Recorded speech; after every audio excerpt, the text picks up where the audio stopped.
My ex said I wasn't good enough after I paid her tuition. Now she's broke, divorced, and messaging me every week, hoping I'll forgive. I'm a 27-year-old guy, and I used to think love meant sacrifice. The kind of sacrifice where you bend until you're nearly broken, just to see someone else shine. That's what I did for Alina. She was the first person who ever made me believe I could be more than what I was. A guy who fixed air conditioners, worked 10-hour shifts, and came home covered in dust. She was in college when we met. Pre-med, ambitious, beautiful. The kind of woman who made you sit up straighter just by walking into a room. We met at a mutual friend's housewarming party. She smiled at me like I mattered. And from that moment on, I was hooked. She told me about her dreams, about becoming a surgeon, traveling the world, helping people. Her eyes lit up when she talked about it, and I just listened. I told her I didn't come from much, that I wasn't a college guy, that my dad left when I was a kid, and my mom worked nights to keep food on the table. But she said, I like that you're real. You don't pretend to be someone you're not. That sentence alone made me fall harder. Within 6 months, we were practically living together. Her apartment became mine. My paychecks became ours. I didn't think twice when she told me her financial aid got delayed and she needed help covering tuition. I just pulled from my savings and handed it over. She said, you're investing in our future. I believed her. I thought we were building something. A life, a future, a team. But the truth was I was funding an escape route, and I didn't even know it yet. At first, I didn't notice the shift. It was subtle, like the way a room gets colder before a storm. Alina started coming home later. She'd say she was staying at the lab, working on a research project. I didn't question it. I was too busy working overtime to make sure the rent was covered and the lights stayed on. I remember one night I made her favorite, pasta with that mushroom cream sauce she loved. She walked in around 11 p.m., dropped her bag, and barely looked at the table. Oh, she said, I already ate. We went out after rounds. She didn't even say thank you. I laughed it off and told her I missed her. She gave me this soft smile, the kind you give a child who doesn't understand what's happening, and said, you're sweet. But things are just different now. Different how? Over the next few weeks, her tone changed. She started suggesting I look into finishing school, maybe get a real career. I tried not to take it personally, but the comments didn't stop. I just want us to grow together. You could be more if you tried harder. Sometimes I feel like I'm dragging you up the ladder. Dragging me? She was already on her way out. I could feel it. Then came the night we were supposed to meet her friends from the hospital. She told me last minute not to come. Said it was more of a professional networking thing, that I might feel out of place. I said, do you think I embarrass you? She laughed and said, you said it, not me. That hurt more than I thought it would. I went home alone that night, stared at the dinner table I set for two. My plate sat untouched. Hers never even got used. That was the moment I realized. She didn't see me as her partner anymore. She saw me as dead weight. Looking back now, I don't know how I didn't see it sooner. But love makes you blind, and desperation makes you generous. I kept giving because I was terrified of losing her. Terrified that if I stopped, she'd realize I wasn't on her level and leave. So I gave. And she took. Without hesitation, there was a month her tuition deadline hit while her student loan hadn't cleared. I sold my car, told myself I could get by with Uber and buses for a while. She kissed me on the cheek and said, you always come through. Not thank you. Just like it was expected. Another time, I found out she was behind on her MCAT prep fees. I pulled from the emergency fund I'd been building for dental work. I still haven't gotten that tooth fixed. It's been 3 years. Every time it aches, I remember that sacrifice. And yet, every time I gave, she pushed me further out of her world. We stopped going out together.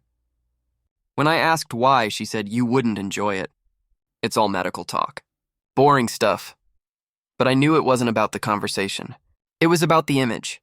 She didn't want to be seen with the guy in steel-toed boots and calloused hands. I remember one night she came home, excited about a mentor she met. A surgeon. Said he gave her his personal number, wanted to help her career. I smiled and nodded like a fool. Told her I was proud. She kissed my forehead and said, you're such a good guy. But good started to feel like a consolation prize. Like I was safe, easy, disposable, Even when my best friend Eric said, "Man, you sure she's not just using you?" I defended her. I told him, she loves me. She's just under pressure right now. But deep down, a voice I kept burying whispered, "She's building a life you're not invited to." It was a Sunday morning. I remember because I didn't have work, and I was folding laundry while her favorite playlist played in the background. Something told me to check her Instagram, not out of jealousy, but just curiosity. We hadn't posted a picture together in months. I opened her profile and saw a brand new story. She was on a boat, smiling, champagne in one hand, her other hand on a guy's chest. A guy I didn't recognize. He looked like everything I wasn't. Clean-cut, white teeth, a pressed shirt, and a Rolex that probably cost more than my yearly income. His arm was around her waist like they'd known each other for years. The caption? "Finally with someone on my level." My heart dropped into my stomach. I blinked. Thought maybe it was an old photo. Maybe it wasn't what it looked like. I clicked on his profile, private. But his bio said attorney, Stanford Law, NYC native. All the pieces snapped together like a puzzle I never wanted to see. She'd been lying to me for weeks. Maybe months. The late nights, the missed calls, the cold distance. It wasn't stress. It was him. I waited for her to come home. When she walked in, all I said was, "Who is he?" She didn't even flinch, just rolled her eyes and said, "I knew you'd snoop eventually." I asked, "So I was just, what, a placeholder?" She shrugged. "We've grown apart. It happens. You're a great guy, but we're on different paths. You can't expect me to wait forever while you figure things out." I stared at her, stunned. "Figure what out?" "I gave you everything." She smiled, cold, dismissive. And I appreciate that. But appreciation isn't love. That's when it hit me. She didn't leave me because I failed her. She left me because I finished serving my purpose. After that night, I didn't sleep for 3 days. I kept replaying the conversation in my head. Her tone, her words. Appreciation isn't love. Like I was some charity case she outgrew. I wasn't angry yet. Not really. Just hollow. Like everything I believed in had collapsed under me. I stopped going to work. My boss called, then texted, then stopped altogether. I ignored everyone. My mom dropped by one evening, saw the pile of takeout containers, and just sat beside me. She didn't say much, just rubbed my back like she used to when I was a kid. That's what broke me. I cried, hard. Not because I lost her, but because I'd lost me. Somewhere along the way, I'd started seeing myself through her eyes. As less than. As someone who should have been grateful she even looked my way. One night I got a text from a mutual friend. "Hey, I just want you to know, Alina's been telling people you were clingy, that you held her back." Held her back? I paid her rent. Her tuition. Skipped meals so she could have books. Worked doubles while she studied. And now I was the problem? It wasn't just betrayal. It was erasure. Like none of it mattered. Like I never mattered. That was the night I opened my laptop and Googled therapy near me. I didn't care about the cost. I just needed to talk to someone who wouldn't look at me like I was the failure in my own story. Because deep down, I wasn't mad that she left. I was mad that I almost believed her. Therapy didn't fix me overnight. But it gave me tools, space, perspective. My therapist, a quiet woman with kind eyes, said something in our first session I'll never forget. "You didn't lose a partner. You lost someone who was never invested in your healing." That stuck with me. So I started small, got back to work, fixed my sleep schedule, ate real food, canceled the old joint streaming accounts, and changed all my passwords. I didn't want a single trace of her in my life anymore. I stopped checking her socials, blocked her number. Not out of hate, but because every time I saw her name, it reopened something raw. I needed peace, not reminders. One night, I stayed late at work fixing a busted heating unit in a high-rise downtown. The client, some wealthy entrepreneur, saw how fast I worked and said, "Ever thought about doing this on your own?" I laughed, said I didn't have the money. He shrugged and said, "That's what credit and courage are for." It lit something in me. Within 6 months, I got certified in HVAC, started a side hustle doing repairs and installations. Word spread faster than I expected. Clients liked that I was honest, on time, and didn't talk down to them. Turns out, doing solid work without ego is rare. I kept my head down, stacking every dollar. Bought better tools. Branded my van. Built a small team. Funny thing is, I never told anyone, not even my closest friends, what I was building. I didn't want applause. I wanted autonomy. I didn't need Alina's validation anymore. I had something better. Self-respect. And for the first time in a long time, I looked in the mirror and didn't see a backup plan. I saw a man becoming his own foundation. It had been over a year since I last heard her voice. I'd buried everything, her photos, her gifts, the version of me that still held out hope. My life was unrecognizable now, my own business, a booked-out calendar. Even a few regular clients in the rich suburbs who tipped well and offered referrals, and then, out of nowhere, she messaged me. "Hey stranger, missed you lately." Just like that. No apology, no acknowledgement. Just a casual emoji, like she hadn't cracked me open and walked away. I stared at the screen for a while, debating whether to block her or reply. Before I could decide, another message came through. A selfie. She was in scrubs, hair perfectly done, smiling like she had it all figured out. "Look where I am now," she wrote. "Wish you could see it." I didn't respond, just archived the thread and went on with my day. Over the next few weeks, she kept popping up, reacting to my business posts, dropping little comments like, "Proud of you," and "Knew you had it in you." It was surreal, like watching a ghost pretend it still belonged in the world of the living. A mutual friend eventually spilled the tea, her marriage to the attorney guy falling apart. Word was he worked late, traveled constantly, and didn't have time for her emotional needs. I almost laughed. She messaged me again. "Ray's not really present. I miss your calm energy." That one hit different. Calm energy. That used to mean I was boring. Now it meant she missed the safety she'd once dismissed. I didn't take the bait. Not even a scene. Because here's the thing. She thought she could leave, upgrade, and return whenever life humbled her. But she never realized I wasn't standing still. I was rebuilding something she'd never be allowed to touch again. About a month after her messages started, I got a referral call from a luxury condo building downtown. A guy named Dennis needed urgent HVAC work before a client walkthrough, said his usual guy bailed. When I showed up, I recognized the name on the office door, Raymond S. Whitaker. Yeah, that Ray. I kept it professional. Walked in, toolbox in hand, nodded politely to the assistant, and went straight to work. But while I was fixing a rooftop unit, I overheard voices coming through the vent below.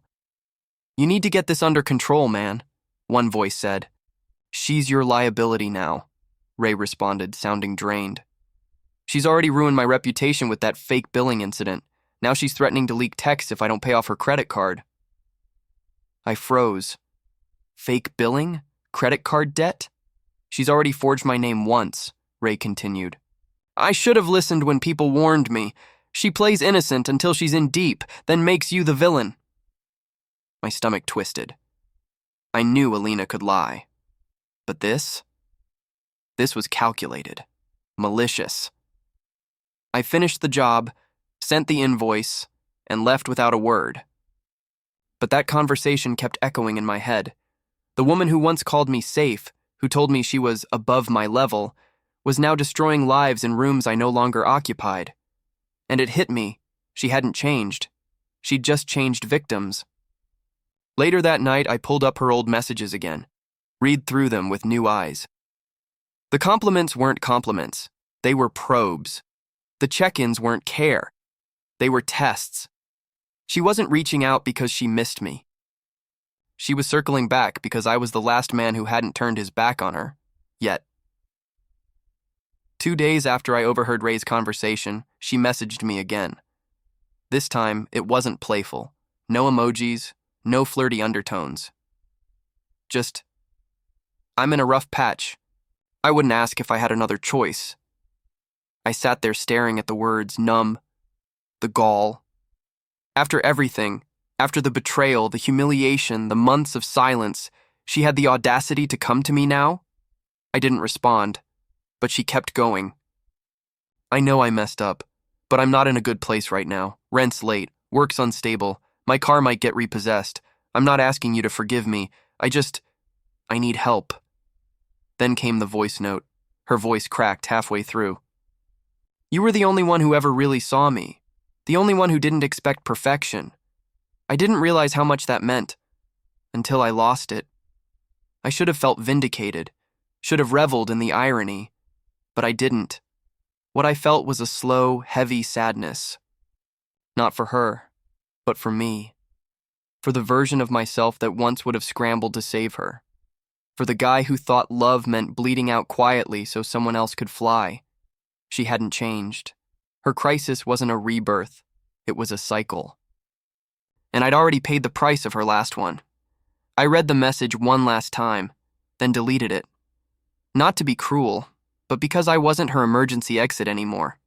She thought I was still the guy who'd do anything for her. She didn't realize I'd already done everything. And that was the last time she ever saw a response from me. I thought I was done. Really done. But then one morning, I got a call from an old mutual friend, Jasmine. We hadn't talked in forever. She was always neutral, never took sides. She just said, Alina's not doing great. She asked if I'd reach out, see if you'd be open to meeting. Just once. I paused. For too long. Not because I wanted her back, but because a small, bruised part of me still craved closure, still wondered why. Why wasn't I enough? Why did she throw everything away? So I agreed. We met at a little cafe near campus, the same one we used to go to when she was still in school and I was still naive. She showed up late, of course. Hair curled, makeup on point, but something in her eyes looked off. Hollow. Like she'd been pretending for too long and the mask was starting to crack. Hey, she said softly, sliding into the booth. You look good. Thanks, I replied, voice flat. She talked first, said she'd been thinking about things, about how immature she was, about how she thought ambition meant climbing ladders, not building foundations. She tried to laugh it off. You know me, always chasing the next best thing. I just stared at her. Then I said, You remember dreams. I remember invoices. Her smile faded. She reached across the table, fingers barely grazing mine. I'm not here for money. I wanted to tell you I was sorry. For real. I nodded slowly. Thanks, but I don't need an apology. I needed a partner. And that window's closed. She looked like she might cry, for real this time. But I stood up, dropped the $20 on the table and said, Take care, Alina. As I walked away, I felt nothing. Not anger, not love, not even closure. Just clarity. I figured that was the end of it. That she'd accept the silence and move on. I was wrong. A few weeks later, I started noticing weird energy in my friend circle. People were colder, less responsive. One even canceled plans last minute with some vague excuse about not wanting to get caught in drama. Then Jasmine sent me screenshots. Alina had been messaging people we both knew, spinning a whole new story.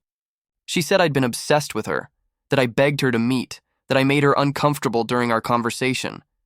She even claimed I'd offered her money to get back together, and when she declined, I lashed out. It was like reading fiction. Delusional, weaponized fiction. For a second, I felt that old panic creep in. What if people believe her? What if I lose friends over this? But then I remembered who I was now, who I'd built myself into. So I did something I never thought I'd do. I posted one calm, measured status on social media. Funny how truth doesn't need edits. My silence was never guilt. It was growth. Nothing more. No names, no drama, and it was enough. Messages started trickling in, old friends, even a couple of her former classmates. Hey man, just wanted to say, I'm sorry I judged you back then. You were always the real one. We see it now. It wasn't vindication. Not exactly, but it was validation, the quiet kind, the kind that doesn't need to scream to be heard. She tried to rewrite the story one more time, but the difference was I'd stopped giving her the pen, and the people around us, they were finally learning how to read between the lines. I wasn't actively checking in on her, but the world has a way of looping things back when you least expect it. One of my newer clients was a real estate guy. Chatty, loved to gossip while I installed his smart thermostat. He asked if I ever dated anyone in the medical field. I raised an eyebrow and said, "Once? Long time ago." He chuckled. "Hope it wasn't Alina G.I." I froze. "Why?" He leaned against the counter like he was about to deliver a punchline. "She used to rent one of my properties downtown. Missed rent for 3 months, bounced checks, lied about getting reimbursed by her hospital. Had to evict her last winter." I didn't say anything, just nodded and went back to tightening a pipe. But inside, something shifted. Later that night, I got a message from Jasmine again. "You probably already know, but Alina's under review. Medical board. Something about false insurance claims and misfiled prescriptions. I don't know the full story, but she's not working right now." That same week, I heard she'd moved back in with her aunt. Her parents apparently had distanced themselves to avoid public embarrassment. And Ray married someone else. Within 6 months of the divorce, he'd remarried a woman from his firm. Pictures were all over LinkedIn. Alina, the girl who once said I was beneath her, who looked through me like a stepping stone, was now floating with no ground beneath her at all. I saw her at a grocery store once. She was in sweats, hair tied up, sunglasses on. She spotted me from across the aisle and turned the other way. No wave, no smile, not even a head nod. And that's when I knew. She wasn't just avoiding me. She was ashamed, and for the first time I wasn't the one shrinking in a room she walked into. She was. It's been over 2 years now, and she still reaches out. Not every day. Not dramatically.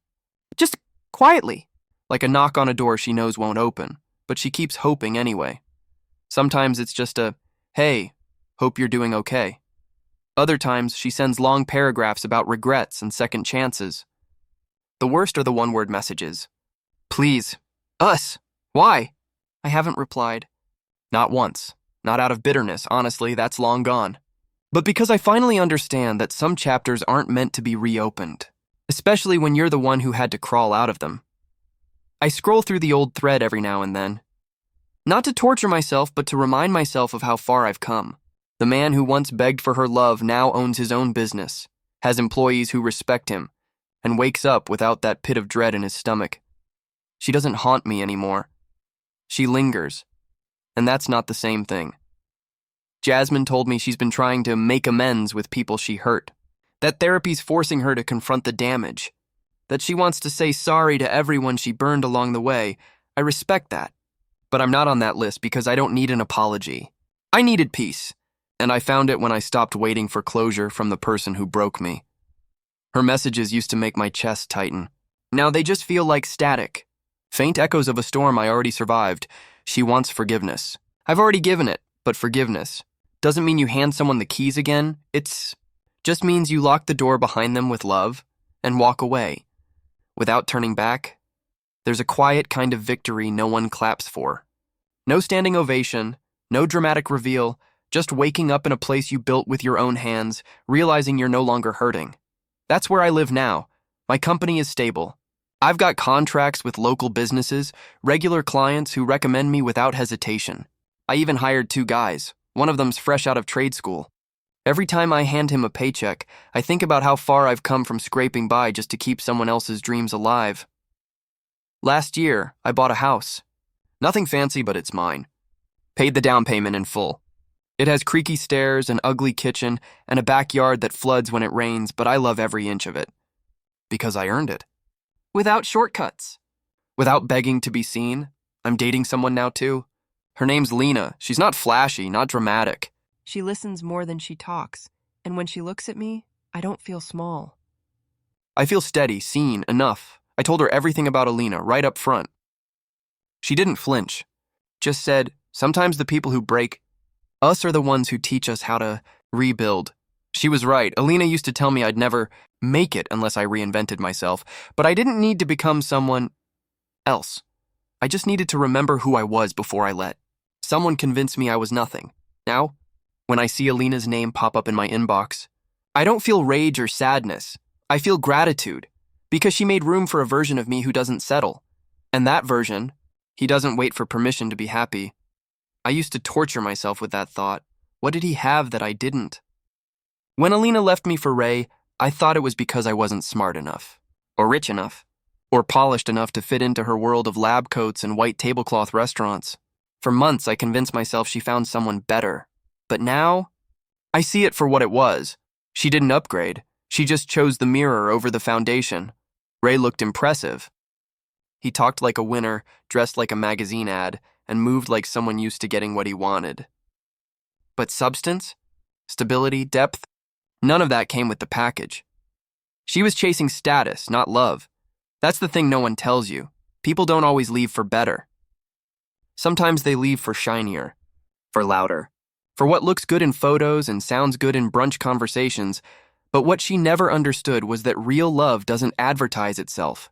It shows up, quietly, daily, in rent checks, in meals cooked after long shifts, in midnight rides to the pharmacy when she's sick, in tuition payments scraped together by a man who works with his hands and hopes with his heart. She thought she was leveling up, but all she did was lose someone who would have stood by her through every storm and traded him for someone who'd drop her the moment the weather changed. And now, all that sparkle she chased, it's dulled. And the man she once called safe, he's no longer standing behind her, waiting for a second chance. He's standing in front of his own life, with both hands on the wheel. I walked past the university last week. It was one of those crisp fall evenings where the air smells like burnt leaves and fresh beginnings. Students rushed past me in scrubs and backpacks just like she used to. For a second, I saw her, sitting on that bench we always shared, laughing, dreaming, asking me to believe in her when no one else would, and I did. God, I did. But she wasn't really asking me to believe in us. She was asking me to believe until she didn't need me anymore. I used to think she left because I wasn't enough. Not smart enough, not rich enough, not educated enough. Now I know, I just wasn't enough for the fantasy she wanted to live in, because fantasies don't require patience or sacrifice or depth. They don't thrive in late rent notices or old boots with worn-out soles. They require flash, image, applause, and I was never that. I was real. She didn't leave me because I failed her. She left me because I wouldn't play a role in a story she was writing for someone else, and that's the most freeing thing I've ever realized. I'm not angry anymore. I don't wish her pain or karma. I've outgrown that, but I do hope someday she stops confusing being loved with being worshipped, because love isn't a pedestal, it's a partnership. She thought I was paying off her tuition. She never realized the real cost was losing a man who would have given her the world without asking for anything in return, and now she's broke. She's alone. She's still messaging me, hoping I'll forget, but I don't forget anymore. I just forgive, and I move forward, with both eyes open, and no one's weight on my back but my own.